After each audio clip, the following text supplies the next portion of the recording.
Le BTP Engagé, l'émission dédiée aux défis et aux engagements du secteur de la construction. Présentée par Jean-Bernard Mellet sur Bâti Radio.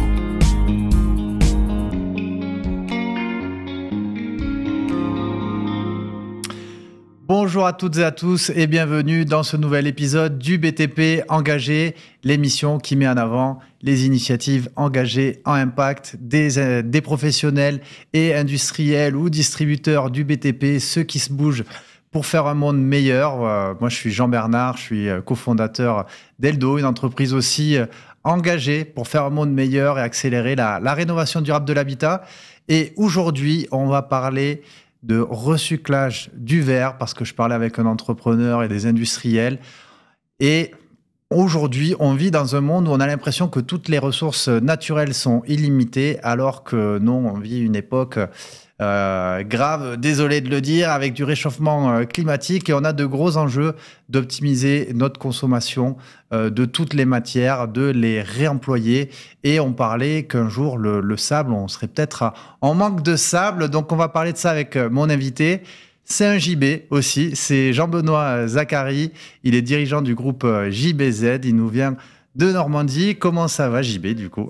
Ça va très bien, merci. On est bien entre JB, là. Voilà, on est bien entre JB. C'est une première. Donc, est-ce que tu peux te présenter pour démarrer? Avec plaisir. Écoute, donc Jean-Benoît, je dirige un groupe qui a 3 entreprises. Donc, la première que j'ai repris il y a un petit peu plus de 10 ans, qui s'appelle MCP Menuiserie. Donc, MCP intervient sur toute la Normandie. On avait un magasin au début, on a 7 aujourd'hui. Waouh! Ouais, avec une équipe de 45 personnes. On fait un petit peu plus de 7 millions de chiffres d'affaires. On n'est pas fabricants, nous, on est vraiment des installateurs de menuiserie. Donc, on travaille main dans la main avec les industriels. On fait l'installation de fenêtres, portes, volets, stores, portails, Velux. Et puis, on a également, dans cette entreprise, on a un atelier de fabrication de bois, en fait. On fait du dressing, des éléments comme ça. Et puis, un second atelier également, on fait de la confection de stores. Un métier très traditionnel avec des machines à coudre, un peu comme tu peux l'imaginer. Ah, c'est beau. Ouais, c'est une super activité. On fabrique, par exemple, les parasols de Deauville depuis toujours. Ouais, ok, c'est une activité très sympa. Et puis, on a également une deuxième entreprise qui est la société IsoStore, qui existe depuis 40 ans, un peu plus de 40 ans, qui est située dans l'ouest parisien, historiquement au Chesnay, à côté de Versailles. 7 magasins aussi. On est en train d'ouvrir le 7e à Paris, dans le 14e. 45 personnes également, à peu près dans les mêmes chiffres. Et puis, la petite dernière, c'est la société Eben qu'on a repris en début d'année. Alors, Eben, c'est le même métier, mais de façon un peu différente. On travaille que la fenêtre et le volet, on va dire, sur Paris et sa banlieue. Et Eben, en fait, n'a pas de magasin. C'est un concept tout digitalisé. Nos clients se rapprochent de nos conseillers techniques via des FaceTime, des visios. Et on établit un devis qui est en fait très proche du prix final. Et si c'est bon, à ce moment-là, on envoie un maîtreur qui va prendre les mesures. Et voilà. Donc ça correspond bien à certains types de clients. Concept très digitalisé, très novateur. C'est aussi une façon de décarboner aussi. C'est aussi une façon de décarboner, exactement. Et alors là, on travaille beaucoup le bois et le bois aluminium sur cette. On fait beaucoup de logements type haussmannien, tu vois. Ah ouais. Waouh. Super génial. Activité également. Magnifique. Écoute, félicitations. Merci. Et donc, alors, quelle est la genèse du recyclage du verre? Toi, on discutait, tu me disais, un jour, il n'y aura plus de sable. Ouais, alors, il n'y a pas que moi qui le dis. En fait, c'est porté au début par des convictions personnelles assez fortes, environnementales, très clairement. Je me souviens, c'était à peu près au moment du Covid, il faisait chaud. Je me suis dit, c'est pas possible. Enfin, on ne peut pas laisser cette planète-là à nos enfants. Il faut qu'on fasse des choses concrètes. Et donc, on s'est dit, on a commencé par on a fait un diagnostic pour voir où est-ce qu'on en était dans le groupe. On a fait ça, et je le recommande d'ailleurs à mes confrères, on a fait un diagnostic avec la BPI qui s'appelle le Diag Ecoflux, cofinancé par l'ADEME. Et on a des auditeurs qui sont venus nous voir pendant plusieurs jours. On a fait un audit complet de l'entreprise, donc sur l'eau, l'énergie, les déchets et les matières. Alors nous, l'eau, l'énergie, vu qu'on n'est pas fabricant, c'était pas là où on avait le plus de travail à faire, mais quand on a ouvert nos bennes, on s'est rendu compte que juste sur MCP, c'est 3 bennes par mois qui partaient, sans trop se poser la question d'où est-ce que ça allait en réalité. Et en fait, quand on prend conscience que ces bennes c'est enfoui ou incinéré, on se dit c'est pas possible. Et alors pour la petite anecdote, ces bennes sont juste à côté d'un carrefour avec des conteneurs à verre. Et tu vois, au moment où on ouvre les bennes, on voit des gens qui venaient mettre leurs bouteilles dans ces conteneurs. On s'est dit, mais voilà, nous, on fait ça. Je pense que tu fais ça. J'espère que ceux qui nous regardent le font. Bien sûr. Mais nous, menuisiers, on le fait pas alors que c'est la chose la plus facile, la plus simple à recycler, quoi. Donc, on a essayé de chercher comment recycler ce verre. On a mis vraiment du temps à trouver. Et puis, on a fini par trouver l'initiative avec Saint-Gobain, qui a monté Saint-Gobain Glass Recycling, en fait, qui est un réseau dont l'objectif est de récupérer du calcin. Ok. Qu'est-ce que c'est le calcin? Alors, le calcin, c'est du verre qui est cassé en petits morceaux et on va dire dépollué de tous les composants que tu peux avoir dedans. Donc, si c'est un double vitrage, les composants, on va retirer l'intercalaire, tous les joints qui est autour, éventuellement les petits bois qui sont à l'intérieur. Si ce sont des fenêtres en simple vitrage, il faut les découper au diamant parce que forcément, tu vas avoir tout le petit bois, tu vas avoir les anciens joints. Et il faut vraiment qu'on arrive à une matière première qui soit extrêmement propre. C'est hyper important, puisqu'après, ça va être remis dans des fours. Et tu ne peux pas te permettre d'avoir des pièces métalliques qui traînent là-dedans. Voilà. Tout à fait. Donc, c'est ça le calcin. OK. Voilà. Donc, en fait, ce qu'on a fait, alors on a commencé vraiment... Donc, en fait, c'était un bilan carbone, c'est ça? Alors, d'abord, on a fait c'était pas vraiment un bilan carbone, on a fait un diagnostic et on s'est dit, voilà, si vous voulez vraiment être exemplaire, le vrai enjeu pour nous, menuisiers installateurs, c'est de travailler sur nos déchets. Parce qu'on génère une quantité de déchets. Les véhicules, un peu, j'imagine aussi. Oui, on fait alors, on essaie d'avoir des véhicules de dernière génération, de les alléger le plus possible. Ouais. Mais c'est pas simple. Alors, tu as tout l'électrique qui est en train d'arriver, mais clairement, nous, on a des véhicules qui sont hyper lourds, hyper chargés, et c'est pas encore. C'est pas encore, je pense, c'est un peu tôt attention, hein, j'ai vu des énormes camions de plusieurs tonnes au salon du TP, tous électriques, donc ça bouge, ça arrive, ouais, tout à fait. Donc le transport, mais c'est un vrai sujet, mais le déchet, vraiment, chaque jour, on ramène des quantités de déchets énormes. Ouais, pôle numéro 1, quoi. Exactement.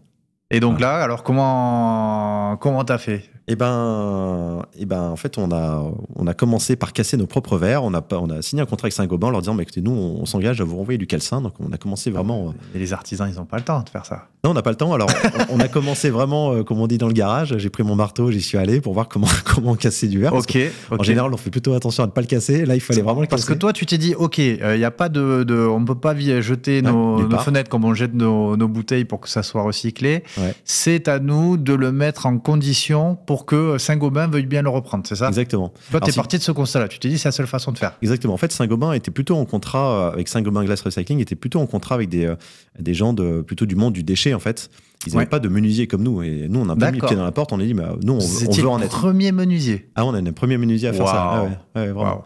Et on a mis vraiment le pied dans la porte en disant, écoute, là, on veut faire quelque chose. On a été un peu insistant. Ouais. On a justifié qu'on avait un volume quand même de fenêtres significatif qui nous permettait de prétendre, parce qu'il faut quand même avoir un peu de volume, parce que tu as tout un sujet logistique après pour envoyer. C'est ça. Pour envoyer ce calcin. Donc on a commencé vraiment dans le garage à apprendre comment casser du verre, trouver les bons outils, les EPI adaptés, parce que tu es quand même sur un produit qui est dangereux. Hein. Tu peux te faire très mal, des projections. Bien sûr.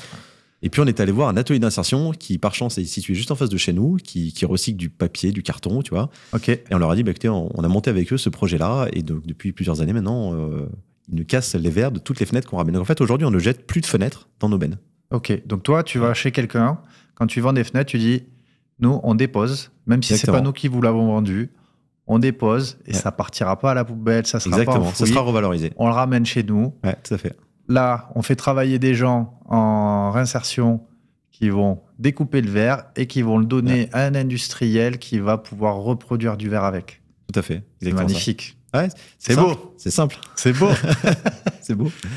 Non, il y a une vraie fierté. Tu vois, encore hier, on a envoyé 17 big bags. Ça fait à peu près 14 tonnes de verre qu'on a renvoyé à Saint-Gobain, qui va être remis dans les prochaines semaines dans ces fours. C'est magnifique. Ah, c'est et alors, concrètement, le temps que ça te prend, parce que toi, là, tu as des gens qui sont en face de chez toi, qui viennent chercher et qui les reconditionnent. Moi, je suis menuisier, allez, je suis au hasard à Toulouse.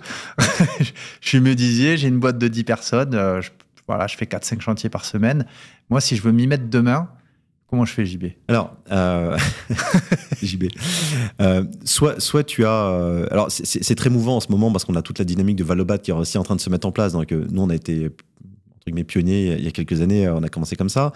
peut déjà appeler Saint-Gobain Glass Recycling et voir s'il y a des gens qui font du démantèlement de menuiserie, c'est comme ça que ça s'appelle, et voir si vous pouvez établir des contrats avec eux. Ouais. Mais le plus simple, je pense, aujourd'hui, c'est quand même d'appeler des filières comme Valobat qui viennent de se mettre en place. Qu'est-ce que ça fait, Valobat?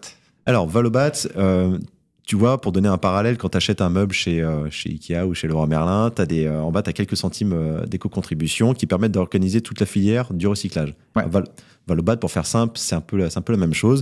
À chaque fois, j'achète une fenêtre chez un industriel, on va me facturer quelques euros qui vont ensuite récupérer, renvoyer à ces éco-organismes qui vont organiser toute la filière. Donc, l'organisation de la filière, ça veut dire quoi? C'est d'une part assurer toute la récolte et le tri.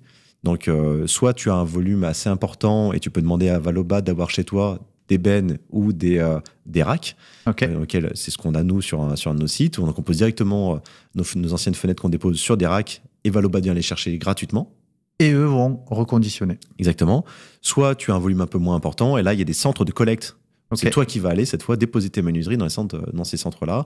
Et ensuite, eux, dès qu'ils ont un volume significatif, le renvoient. Et là, c'est le deuxième axe. Donc, au lieu d'aller à la déchetterie, exactement, qui me coûte 20-30 000 balles par an, ouais, je vais au centre de... Soit dans un centre de collecte. Centre de collecte, ça me coûte 0 ? Ça te coûte 0.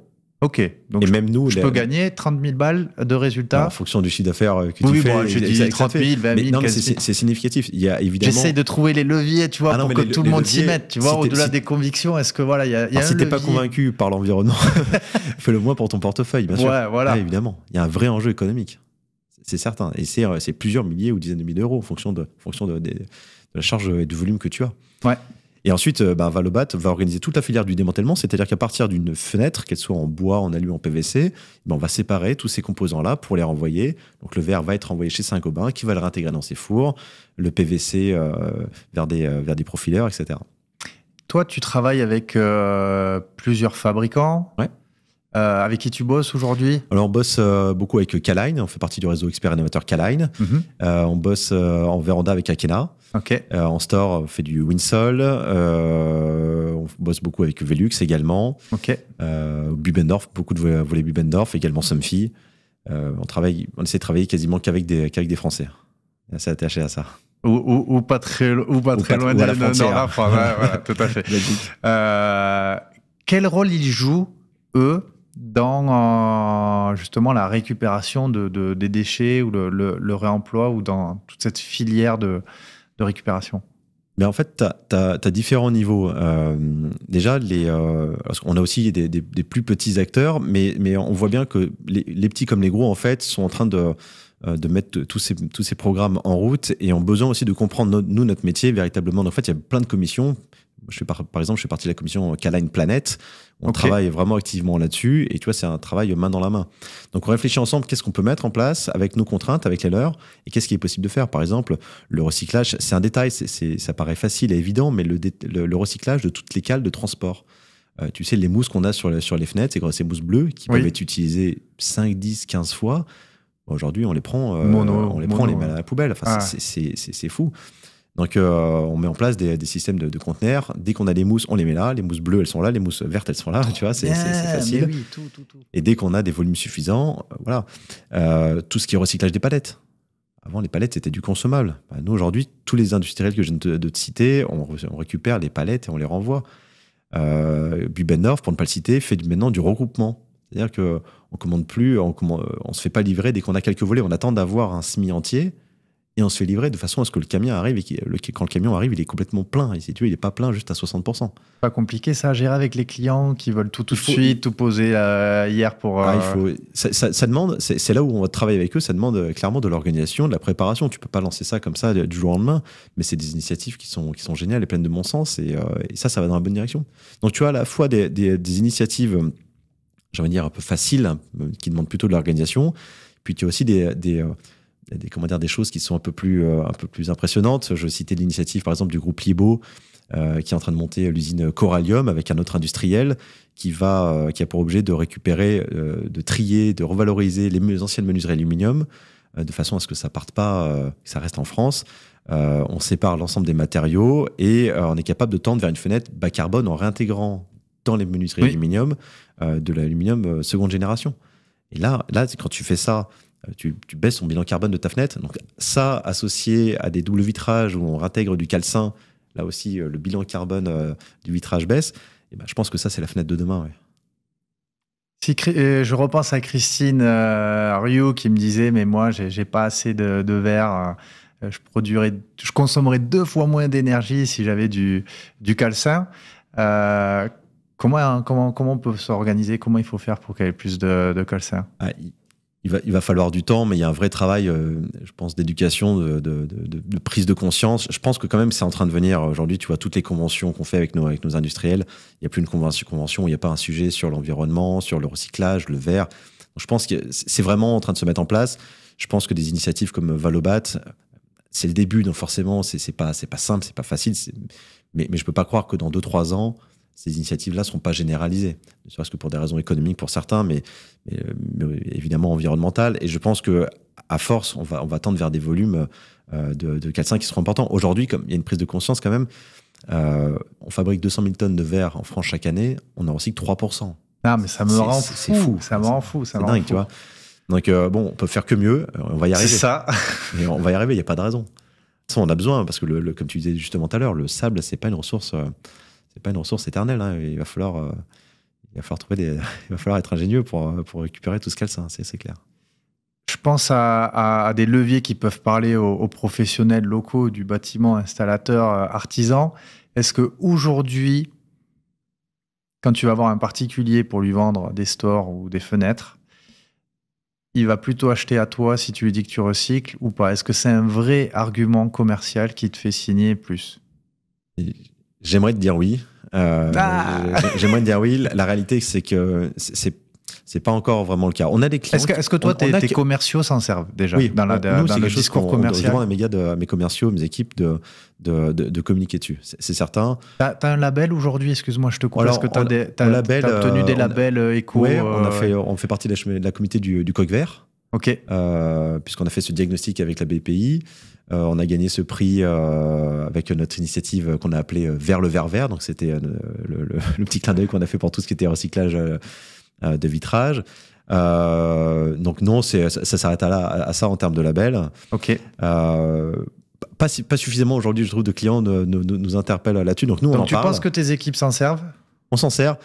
Aujourd'hui, c'est ça, plus ça qui fera qu'on sera capable de faire la différence. Mais on a quand même aujourd'hui des clients qui viennent nous voir en nous disant qu'est-ce que vous en faites après, alors qu'on n'avait pas du tout cette question-là avant. Donc c'est quand même nouveau, tu vois. Voilà. Là, j'aimerais quand même qu'il y en ait plus, mais en tout cas, nous, on en parle. Ok. On en parle, ouais.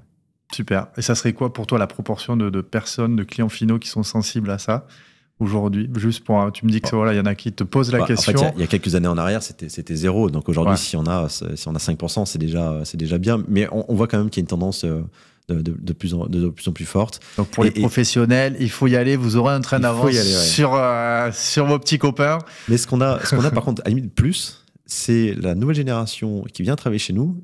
Ça, on l'a en proportion beaucoup plus importante. Mais dernier recrutement, oui, vraiment. Parce que le recrutement, c'est un des énormes challenges de la profession. En ce moment, oui. Voilà. Et puis, c'est pas peut arrangé. Même si on se bat pour mettre en avant la filière avec tout ce qu'on fait.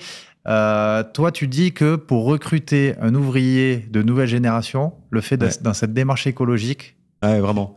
Ça va t'aider à recruter. On sent en fait qu'ils veulent clairement, aujourd'hui, dans le bâtiment, que tu sois technico-commercial, menuisier, il y a du boulot partout. Enfin, tu viens de le dire, on est en manque. Donc, la question du salaire est un vrai sujet, bien évidemment, mais savoir dans quel type d'entreprise on travaille, quelles sont les convictions et les valeurs qui sont portées par l'entreprise, ça, aujourd'hui, c'est un élément différenciant. Et tu vois, les 2 derniers recrutements que j'ai faits, c'est des choses que les gens nous ont dit en arrivant. Avant même de présenter l'entreprise, on nous a dit, on est venu vous voir parce qu'on a vu votre initiative. C'est pas c'est du concret, ce que vous faites, et ça nous plaît, et on a envie d'en être.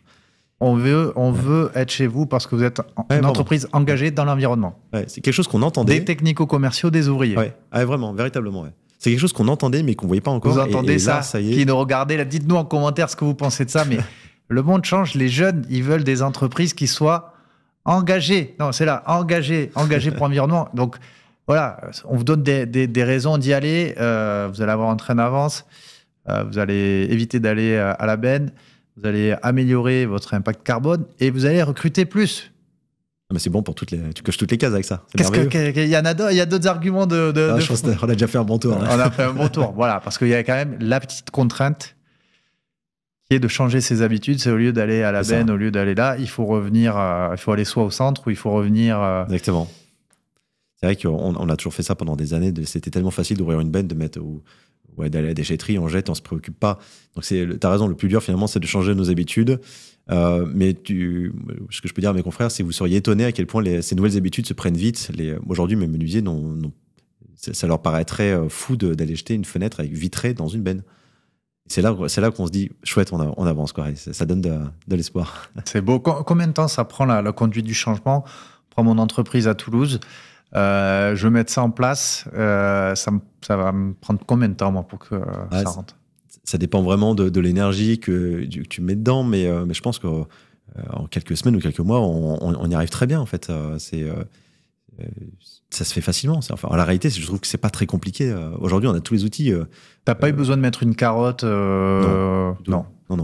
Et je pense que là, par contre, les valeurs et les convictions du chef ou de la chef d'entreprise sont hyper importantes. Moi, j'ai essayé d'être exemplaire là-dedans et je me suis dit non, maintenant, je n'accepterai plus qu'on mette une fenêtre vitrée à la benne. C'est plus possible. Et je te le dis, je vais régulièrement, moi, dans mes bennes, j'ouvre et je vois, je m'assure que...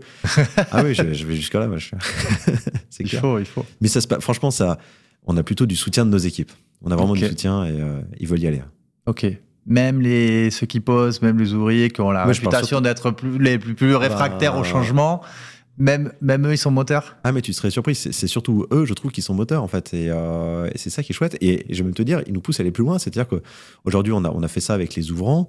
Mais la question se pose demain, par exemple, pour le silicone, la visserie, tout ce que tu démontes sur un chantier. Aujourd'hui, on n'a pas forcément trouvé d'exutoire pour ces choses-là. Ils nous challenge. Maintenant qu'on a fait ça, comment on fait pour ça? Qu'est-ce qu'on fait avec le reste? Ça te pousse dans tes retranchements. Hein, waouh! Ouais. On se fait challenger. Ça, c'est beau. C'est beau. Ouais. Quelles sont les prochaines étapes, alors Jean-Benoît, là, pour être une entreprise encore plus à impact? C'est une bonne question. Je pense que sur la filière aval, j'ai beaucoup parlé de Valobat, mais je pense qu'il y a vraiment pas mal de choses à. Je pense on est au début de Valobat et là, il y a des habitudes à prendre, donc il faut vraiment travailler là-dessus, accepter de se donner un peu de temps.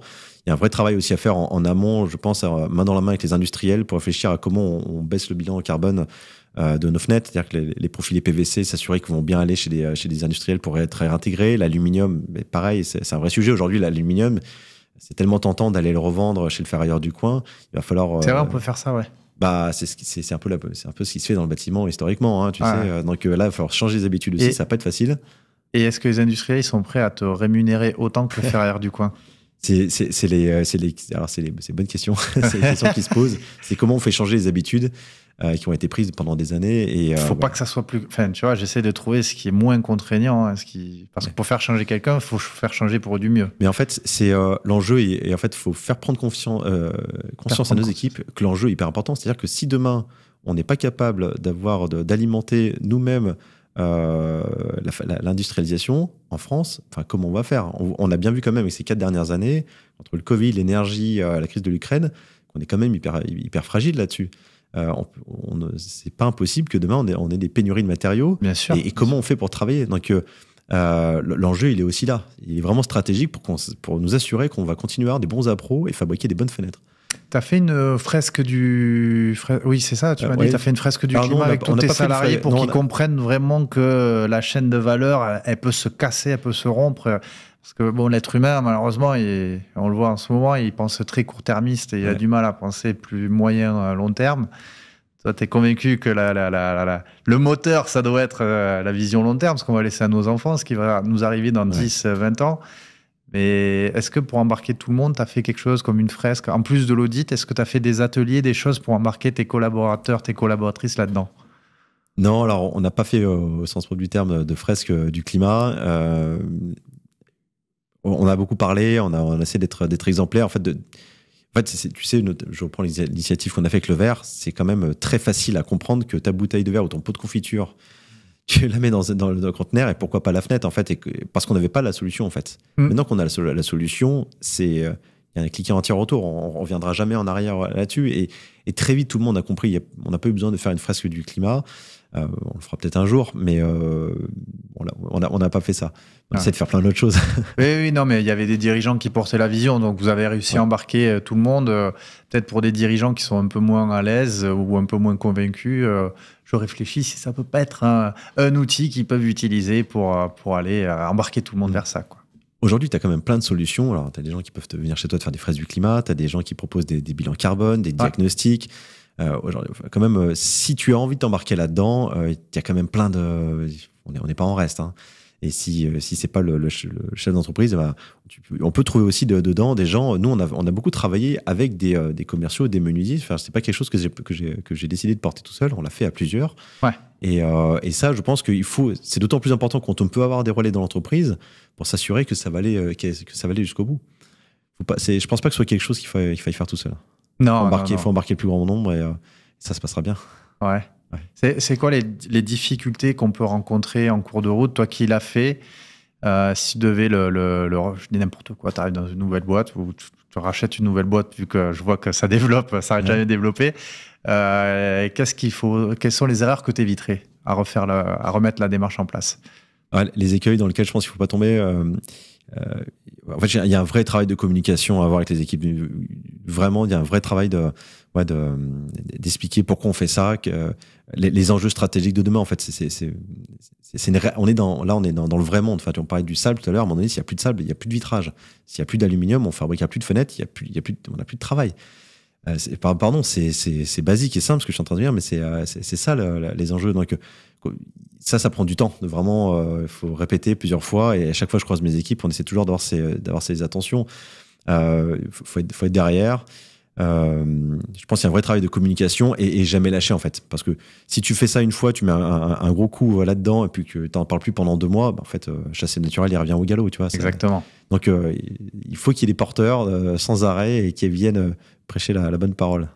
Je pense que c'est important qu'il y ait une récurrence. Tu as réussi à avoir des relais de communication en interne qui portent le sujet. Ouais. Il faut aussi, si tu vas tout seul, c'est pas possible. Tout à fait. Possible. Et puis aussi aller, moi j'aime bien aller régulièrement sur les chantiers, poser des fenêtres, et des volets. Et là aussi, à un moment donné, c'est très intéressant de voir qu'il y a des choses qu'on jette. On peut dire, attends, tu jettes ça, mais regarde, là, si on le met de côté, ce soir, on rentre, on le mettra là, et ça va pas aller à la benne. Et c'est ces petites initiatives-là, il faut qu'on se mouille, en fait. Et je pense que là, on marque des points avec nos équipes. Et c'est très intéressant d'ailleurs de voir quand tu reviens sur une pause et de voir qu'il y a des choses que tu avais demandées il y a quelques mois qui sont mises en place. Et là, ça, c'est des petites victoires. C'est beau, ça. Et après, il faut encourager. Et quand tu es dans ce cercle vertueux, finalement, les gars le font d'eux-mêmes. Et après, ils sont contributeurs et c'est eux qui te challengent. Bon, alors, c'est eux qui te challengent derrière. Alors, qu'est-ce qu'on fait demain? Exactement. Ouais. Ok. Est-ce qu'il y a d'autres choses que tu voulais partager, Jean-Benoît, sur la thématique Non, on a fait un bon tour. J'ai vraiment envie de dire à tous mes confrères, allez-y. Si vous n'êtes pas convaincus par l'environnement, c'est dommage, mais allez-y au moins pour votre portefeuille, quoi. C'est important. Il y a des vraies économies à faire et il faut y aller. Enfin, il faut que tout le monde se mobilise. Il faut que tout le monde pense à nos enfants et qu'est-ce qu'on va laisser demain. Et je pense qu'aujourd'hui, plus qu'il y a quelques années en arrière, on a plein de solutions qu'on n'avait pas avant. Donc avant, ça pouvait être frustrant. C'est ce qui a fait qu'on a eu notre initiative. On a mis un peu le pied dans la porte avec Saint-Gobain. Aujourd'hui, on a tout sur la table pour y arriver, quoi. Donc là, maintenant, on n'a plus d'excuses. Il faut juste y aller. Plus d'excuses. Il faut y aller. Exactement. Bon, super. Est-ce qu'il y a des gens que tu suis au niveau RSE, environnement, qui t'inspirent ou des industriels, que tu veux mettre en avant, qui te challenge aussi, qui te tirent en avant pour les prochaines choses à impact que tu vas pouvoir faire? Tu vois, il y a à la fois des... je suis assez... tu vois, on travaille avec par exemple, notre fabricant de fenêtres PVC, c'est une PME, on est vraiment en local. Et ce que je trouve génial avec ces plus petites entreprises, c'est que on est vraiment dans un échange et on construit ensemble et on peut mettre des choses facilement en place. Et tu vois, c'est pas forcément des gens qui sont très connus, mais c'est génial parce qu'on arrive à faire rapidement des choses simples. Et ça, je trouve que c'est génial. Et c'est des gens qui sont peut-être un peu plus dans l'ombre, mais voilà, j'ai une pensée pour eux parce qu'ils font aussi des très belles choses. Et puis après, dans les plus gros groupes, je trouve que tous les groupes sont en train d'y aller. Nous, on est très proche du groupe Liebo, particulier avec Kaline, et là il y a des très belles choses qui arrivent. Kaline Planet, j'en parlais tout à l'heure, on est en train de mettre plein de choses en place. La nouvelle usine Corallium, c'est exceptionnel ce qu'ils sont en train de faire, c'est des gros investissements, c'est des nouvelles technologies de tri, c'est génial. Là, il y a vraiment de l'espoir de dire que demain, on est capable d'avoir des vraies bonnes solutions. Donc, moi, je félicite toutes les initiatives qui sont lancées aujourd'hui. Et franchement, il y en a plein. Super. Ouais. Merci beaucoup, Jean-Benoît, d'être venu dans l'émission Le BTP Engagé. Voilà, dites-nous en commentaire ce que vous avez pensé. Mettez un maximum de likes pour le soutenir, pour le féliciter, pour tout ce qu'il a mis en place. Et puis, est-ce que tu sais où tu seras le 30 septembre ? Batimat. Ah, Batimat. Voilà, on vous attend tous à Batimat de 30 septembre au 3 octobre. Voilà, on a hâte d'y être. Vous pourrez retrouver les professionnels qu'il a cités. Caline sera là, bien sûr, et tous les autres. Moi, j'y serai aussi. On y sera avec l'émission et Bâti Radio. Merci à toutes et à tous pour votre suivi, votre engouement. Je vous dis à très bientôt pour le prochain épisode. Le BTP Engagé, l'émission dédiée aux défis et aux engagements du secteur de la construction. Présentée par Jean-Bernard Mellet sur Bâti Radio.